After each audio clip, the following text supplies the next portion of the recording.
On today's video, I'm going to be sharing with you every single hack that I've learned along the way that made my life easier. Enough talking about it, let's begin. This is not okay. This needs to stop now. Never ever wash your meat. If you put it under the sink and you think you're making it better, you're actually making it worse. All you're doing is spreading bacteria everywhere if there is any bacteria on the meat. What you should do instead is this. Pat it dry with a paper towel, everybody. It's the right thing to do. Tongues are your friends. Have two of them. One to manage the fire and the other one for your food. And don't ever get them mixed up. If not, your steaks are gonna have a color that you're not gonna be happy with. If you wanna grill things to perfection, cook it with two zones. Notice that here I got my charcoal, and on the other side, there's nothing. Hot zone, cool zone. If things starts getting out of hand, I'm able to quickly put my steak on the opposite side. Controlling the fire whenever you're cooking outdoors is the key of having perfectly cooked steaks, and anything else, to be honest with you. Season your steak properly. Most people under-season their steak, and they do it like this, really close to the meat. That's not what you want, because you don't get a bigger spread. Always season up high, everybody. You will get a much better spread, and evenly. Nothing is better than the flamethrower. It is worth its money in gold if you love to barbecue. Use it to light up your charcoal, put a nice wonderful sear on a steak, or just look like a badass. It is amazing, everybody. Oh my God. Use a leaf blower to get your fire very hot. For bonus, use one with batteries so that it's mobile. This will allow you to get your fire nice and hot, everybody. But because we all know, fire needs oxygen. And I mean, it takes no time at all. Get one of these. It doesn't have to be this specific one. Even a smaller, cheaper one will do the job just fine. Use Doritos to light up your charcoal. It actually works. Put a good amount of Doritos on top of your charcoal, then just light it up. Because it has so much oil on it, it will catch on fire and it will stay lit for quite some time. It works, everybody. Season your steaks ahead of time. If you do that, it will allow the salt to penetrate deeply into the meat, seasoning everything through. And occasionally, it also makes your steak more tender. If you can do it overnight, that is the best method. And believe it or not, seasoning it 1 hour before it actually makes a difference. So always, if possible, season it ahead of time. Lighter fluid sucks. It gives your food a terrible taste. It also takes a lot longer. If you have to use lighter fluid, make sure your charcoal is nice and white before you even put the food in. Because trust me, this is garbage. Everybody knows in barbecue we use gloves, but this is not the right way to use them. Get yourself some of these. They are inexpensive, and this is how to use them. Put them underneath, then go ahead and put your nitro glove right on top. It will keep everything clean, but now you have a protective layer against heat. This is a huge tip, especially when you're grilling or removing anything out of the grill. It's a must-have. A kettle grill is good for everything. There's nothing that this grill cannot cook. Well, unless you're trying to feed 1,000 people, but for a family of 5 to 10 people, this will cook everything. And honestly, once you master this, you're gonna be king of the grill, I promise you. There's a reason why I use this grill for 99% of my cooking. Tenderize your meat. There are many tools you can use. This is what they call mechanical tenderization. Pretty simple to use. You just push it down the meat and you're good to go. They also have this one called jacquard. As you can see, it has small little blades.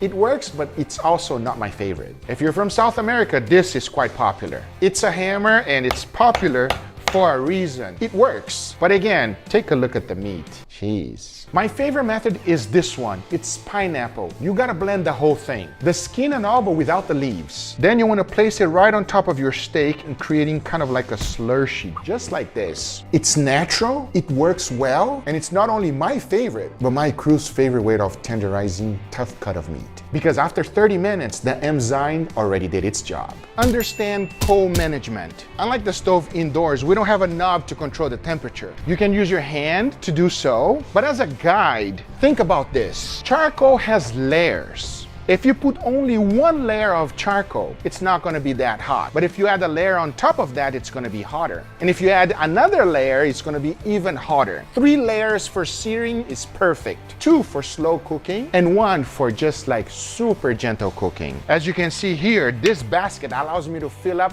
up to 4 rolls of charcoal, getting it super hot. And that's what we want to sear a steak. When you're setting up your charcoal, you will have little things on your grill grate. Doing a final wipe right before you actually put your steak is very important. This is a must, as you don't want any off flavor to attach to your steak. We cleaned this grill grate before, but take a look at it. Always clean before you add your steak. If you don't clean your grill grate and you're one of those people that love to just let it burn off, it's totally fine. Just make sure before you put your food, you give it a nice wipe so there's no soot. Soot is nasty, especially on a steak, everybody. You want a nice golden brown steak and not burned or with soot. That's just nasty. Reuse your charcoal. It is expensive nowadays, everybody. One bag can go up to $80 depending on the charcoal you're buying. And if you buy good quality, especially lump, you can reuse it as many times as needed until it goes bye-bye. And here's what I mean.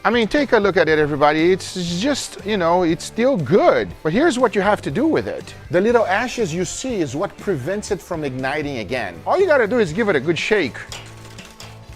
As you're doing that, all of the ashes will go to the bottom, and this charcoal is good to be reused once again. You work hard for your money, don't let it go to waste. Huge danger whenever you're grilling a high marbled steak. Always tied, well marbled steak. Take a look at this beautiful Australian Wagyu marbling score 9. As soon as I started grilling this up at high temperature, this fat right here will start rendering and start taking my steak completely apart. That's the last thing you want because you paid a good amount for it. The solution is pretty simple, just a butcher's twine. Go around once and tie it up in the back. Do it and it will keep your steak from falling apart on the grill. It's that simple. The tinfoil hack. I highly recommend having one of these, but sometimes you don't have it available. This makes the job easy and it will last for a long time. This will also do a good job. All you gotta do is ball it up. Don't do it too hard in the beginning because you want it to actually create crevices in between the tin foil, like this. When you're pushing down, you're creating the grill grate crevices. Then what you wanna do, it works, it's inexpensive, especially if you use this to wrap up your meat. It's a good trick.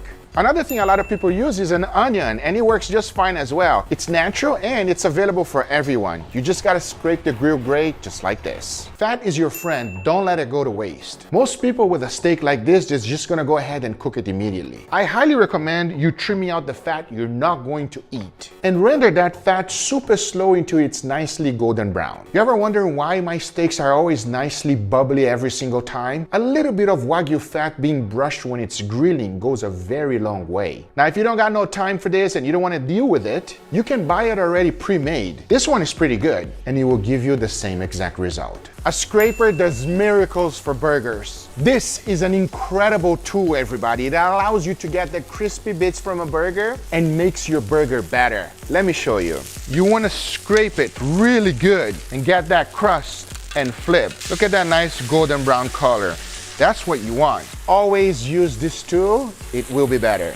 Perfect the burger hay. You see all the oil that is pooling on the bottom of the grill grate? If you are able to ignite that for just a few seconds, it produces an incredible smoky flavor on your burger that it's going to make better burgers. Another thing to use also is some Wagyu tallow. And you get that ignition. Every time you ignite, little smokiness is coming onto the burger and it's gonna be phenomenal. Use burger hay. Steam the cheese properly. Once you place the cheese down, here's what you wanna do. Have a little bit of water, place it right on top, and cover it, and you allow the cheese to melt nicely.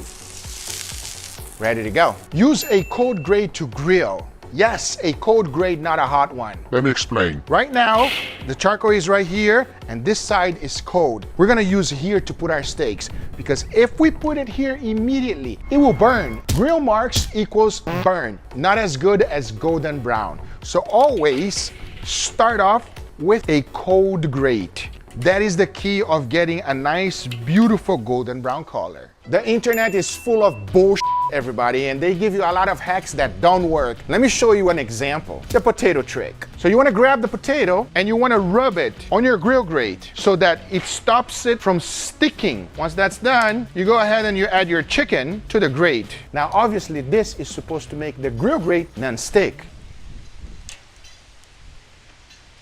Don't believe everything you see. No funnel, no problem.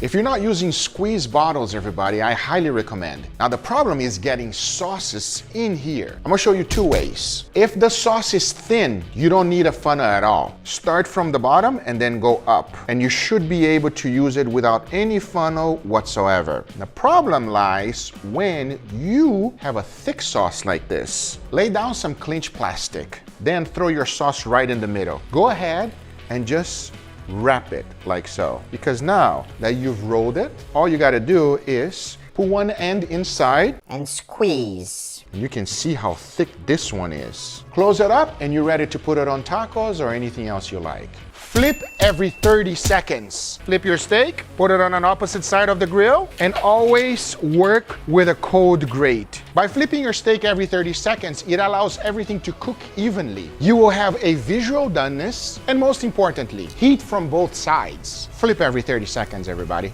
The snack bag trick. Most people, whenever they're having a party, they open up their bags and immediately just dunk in here, making things dirty. It's just a complete waste of bag time and you gotta wash this. Not a good idea. A better way is like this. Open up your bag. Just push the bottom up as so. Check this out, everybody. It's a nice little container for you and you don't have to wash dishes. Just a lot better technique. Flare-ups is okay, but only up to 10 seconds. As soon as you see things getting out of hand, take it off the heat immediately. Understanding what that actually means will infuse an incredible flavor in your steak, and it's a must in my opinion. And this is what I mean. As it's cooking and you do something like this, see that little flare up you're getting? It's literally fat going down on the charcoal and coming up as flavor. So doing this will produce more charcoal flavor on your steak and you will create a much better steak. Don't have a squeeze bottle? No problem. Get yourself one of these soft drink bottles. Remove the cap. Heat up something pointy. It doesn't really matter what it is. Once it's nice and hot, make a hole right in the middle. Put the cap right back on. Then you got yourself your homemade squeeze bottle. It's that simple. Cooking hot dogs the right way. Most people just place their hot dog in there and it's rolling around like this, everybody. I just don't think that is the best method. Let me show you how I like to do it. I like to cook it like a steak, and here's how. I skewer them just like so. Put one on one side and one on the other side. And now you got yourself some hot dogs and you're able to have full control. Flip as many times as you want. You can do literally anything you do with a steak, but now it's some hot dogs and I love it. Flare-ups with gas grill. I gotta be honest with you, everybody. Every time I go to someone else's house and they have a gas grill, the first thing that happens is a flare-up, and it just goes insane. What you wanna do is buy a gas grill that has multiple knobs. Turn only 2 burners on high and leave the other burners completely off. That way you're gonna create the same exact environment I have here on this charcoal grill. We have a hot zone and a cold zone. The cold zone is your safety net. If flare-up starts happening, just put it on the cold section and then let everything calm down. Never, ever turn all of your burners on high because you want to sear the steak fast. You're just asking for a huge disaster, especially if you're cooking fatty meats. Don't let it happen to you. Use a meat thermometer. Would you rather be right or have a big ego? Nothing is as accurate as a thermometer. I don't know about you, but I don't care about my ego as long as my steaks comes out perfect every single time. This is the only thing that will ensure that that happens. Grease fire. This is one of the most dangerous things that can actually happen to you whenever you're grilling outside. And it happens for 2 reasons. You didn't clean your grill and you have a pool of fat on the bottom of it. And if it ignites while you're cooking food, forget it. Everything is gonna go to waste. If that happens to you, everybody, all you gotta do is remove the oxygen by closing the lid and wait for everything to calm down. You will probably not be able to finish your cook, but you're not gonna burn your house down. Please, everybody, let's keep it safe, as safety is always the #1 priority.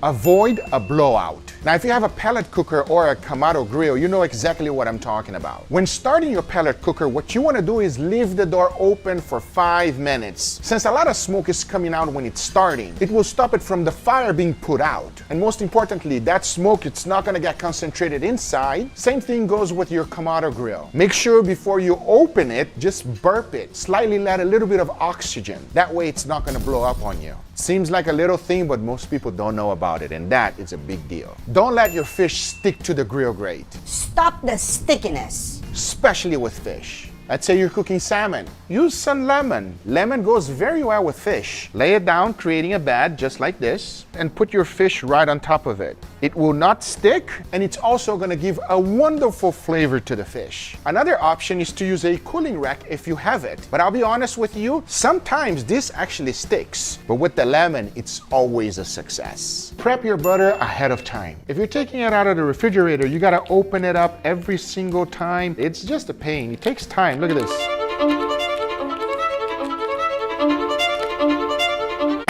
What I like to do is cut it in small little pieces that I can use for everything. Sauces, steak. Trust me on this one. Now to store it, I like to use a deli container. Just put it right in there, cover it up. Let it melt on top of your steak when it's ready, and you can do the same exact thing for compound butter. Best way to store it, and it's ready to go in seconds. Baste your steak with something. Towards the end of your steak, if you use some animal products like Wagyu fat or butter, it will produce a better steak in the end. And it's pretty simple to use, everybody. Get it on the heat, spray a good amount, and since it's fat, you're gonna have flare-ups. That's totally okay. And flip those beautiful steak. Things get out of hand, move it to the safe zone. Towards the end of your cook, you wanna get a nice golden brown color, get it on the heat, and baste it with either animal fat, like this Wagyu fat right here, or just use butter. But towards the end, not in the beginning. Remember, butter burns, but this one takes a lot to burn. Deli containers are your best friend. You can use them for literally everything. They are also stackable, and for the amount of use you can have with them, they are so worth it. There's a reason why restaurants use them. Understand residual heat. Once the steak is out of the grill, it's still cooking. It's not done yet. And that residual heat will carry over cooking. Make sure you take your steaks out at least 5 degrees before. It all depends on your heat source. If it's too hot, you gotta give it 10 degrees. But there will always be carryover cooking. Whenever you're cutting meat, fruits, secure your cutting board. If you're cutting anything and you just slice and your cutting board is moving, bad idea. now there's a few ways that you can fix it. The cheapest way is to use some paper towel, but you gotta make sure that it is wet. If not, it's just not gonna work. Lay it down and then immediately put your cutting board right on top. It's pretty secure, but not my favorite method. Get yourself some of this. It is inexpensive, and as you can see, you get a lot for your buck. Lay it down underneath just like you did with the paper towel. Put it right on top, and I can guarantee you this board is not going anywhere, everybody. Secure and safely. Slice your steaks properly. If you're doing a sawing motion, it's just not gonna give you that good mouthfeel that you have on a wonderful steak. Never saw back and forth. Use one motion. Start with the back of your knife. Using this part of your finger right here, rest your knife with it. In one motion, just pull it back. It's super smooth. Yeah, boy. Also medium rare, exactly the way we like it. And do the same exact thing going forward. Start from the back. As soon as you start your slice, hold the steak, drop. Again, from the back, drop. And the more you do it, the faster you will get. Speed is not that important. What it is cutting it right. Oh my God. These are hacks and tips that I use every single day. I hope you guys enjoyed this video. Let me know in the comments down below which one was more useful for you. If you enjoyed it, hit that thumbs up. If you're not a subscriber, be sure to subscribe. We'll see you guys on the next one. Take care, everybody. Bye-bye.